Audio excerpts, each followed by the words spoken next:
അല്ലെങ്കിൽ ആവറേജ് ശരി നമുക്ക് കുറച്ച് ഒബ്സർവേഷൻസ് തരുമ്പോൾ നമുക്ക് മെയിൻ കണ്ടുപിടിക്കാനുള്ള ഒരു ഫോർമുലയൊക്കെ നമ്മൾ പഠിച്ചല്ലേ. എന്താണ് ഫോർമുല? കുറച്ച് ഒബ്സർവേഷൻ എന്നാൽ മീൻ എങ്ങനെ കണ്ടുപിടിക്കും? Sum of observations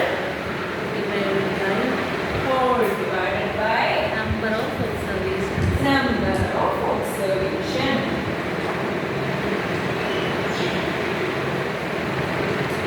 Yes, very good. അപ്പോൾ നമ്മൾ കഴിഞ്ഞ ദിവസം ഇത് വെച്ച് കുറേ പ്രോബ്ലംസ് ചെയ്തില്ലേ? 3, 2, 8, 9 അങ്ങനെ കുറേ ക്വസ്റ്റ്യൻസ് തന്നിട്ട് കുറച്ച് ഡേറ്റാസ് തന്നിട്ട് അതിൽ നമ്മൾ മീൻ എടുത്ത് ആവറേജ് കണ്ടുപിടിച്ചു. എങ്ങനെ കണ്ടുപിടിച്ചേ?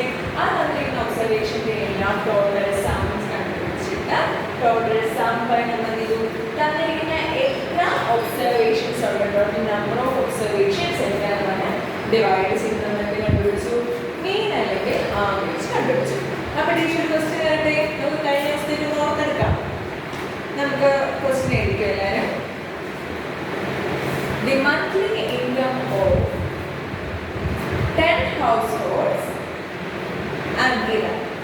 വാല്യൂസ് ടീച്ചർ ബോർഡിൽ എഴുതാമേ.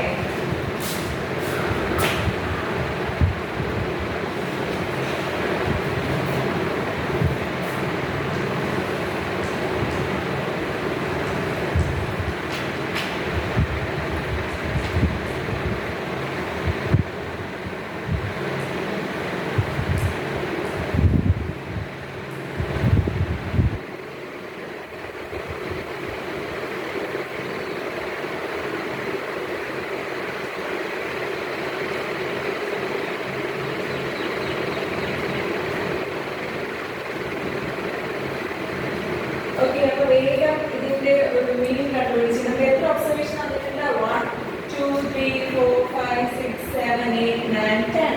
10 ഒബ്സർവേഷൻ തന്നിട്ടുണ്ട്. അപ്പോൾ പെട്ടെന്ന് ഈ 10 ഒബ്സർവേഷൻസ്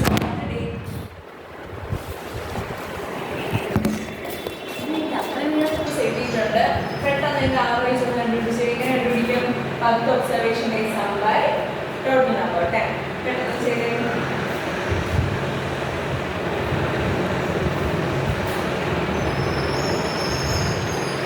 കിട്ടിയോ? എത്ര കിട്ടി? ടീച്ചർ ബോർഡിൽ എഴുതാൻ തന്നെയാണോ കിട്ടിയത്? നോക്കി ഇവിടെ എഴുതാണേ.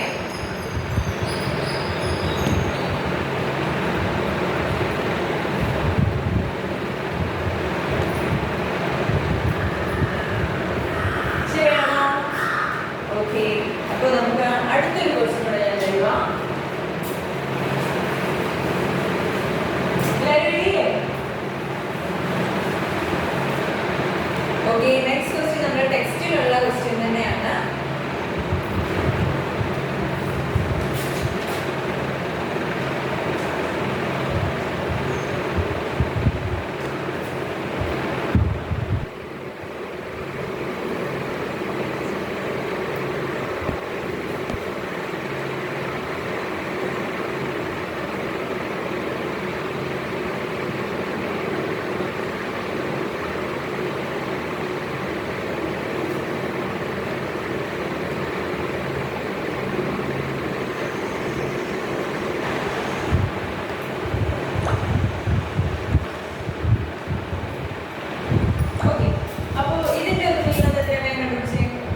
Median means middle most. അപ്പോൾ തന്നിരിക്കുന്ന ഡേറ്റയിലെ മിഡിൽ ആര് വരും എന്നാണ് നമ്മൾ കണ്ടുപിടിക്കാൻ പോകുന്നത്. അപ്പോൾ നമ്മൾ ആദ്യം രണ്ട് കാര്യം തന്നിരിക്കുന്ന ക്വസ്റ്റ്യനെ ഒന്നെങ്കിൽ അസെൻഡിങ് അല്ലെങ്കിൽ ഡിസെൻഡിങ് ഓർഡറിൽ അറേഞ്ച് ചെയ്യാം. ഒന്നെങ്കിൽ ചെറുതിൽ നിന്ന് വലുതിലോട്ട് അല്ലെങ്കിൽ വലുതിൽ നിന്ന് ചെറുതിലോട്ട് അറേഞ്ച് ചെയ്യാം. അപ്പോൾ നമുക്ക് ഇവിടെ ഏറ്റവും ചെറുതാണ് 16,500, then 17,000, then 17,500, 18,000, 18,600, 19,500, 21,000, then 21,050, then 21,700, 22,000, and it's 1,75,000. അപ്പോൾ ഇത് ഓൾറെഡി നമുക്ക് തന്നിരിക്കുന്ന എന്ത് ഓർഡറിൽ തന്നെയാണ് ചെറുതിൽ നിന്നും വലുതിലോട്ട് പോകുന്ന ഓർഡറിൽ തന്നെയാണ് തന്നിരിക്കുന്നത്. നമുക്ക് ഇത് ചേഞ്ച് ചെയ്യണോ? ഇത് ചേഞ്ച് ചെയ്യണോ? വേണ്ട. അപ്പോൾ ഇനി നമുക്ക് കണ്ടുപിടിക്കാനുള്ള കാര്യം നമ്മൾ ടോട്ടൽ നമ്പർ ഓഫ് ഒബ്സർവേഷൻ എത്രയും എടുത്തു? 11 ആണ് കണ്ടുപിടിക്കും. സോ ഇനി നോക്കേണ്ടത് ഈ ടോട്ടൽ നമ്പർ ഓഫ് ഒബ്സർവേഷൻ അത് ഓഡ് ആണോ ഈവൻ ആണോ നോക്കാം. ഓഡ് ആണോ ഈവൻ ആണോ? അപ്പോൾ എന്താ ഒബ്സർവേഷൻ നമുക്ക് തന്നിരിക്കുന്ന 11 എത്രയാണ്? ഓടാണ്. ഓടാണെങ്കിൽ ചെയ്യുന്ന കാര്യം n + 1/2 ഒബ്സർവേഷൻ ആയിരിക്കും എന്തെന്ന് പറയുന്നത്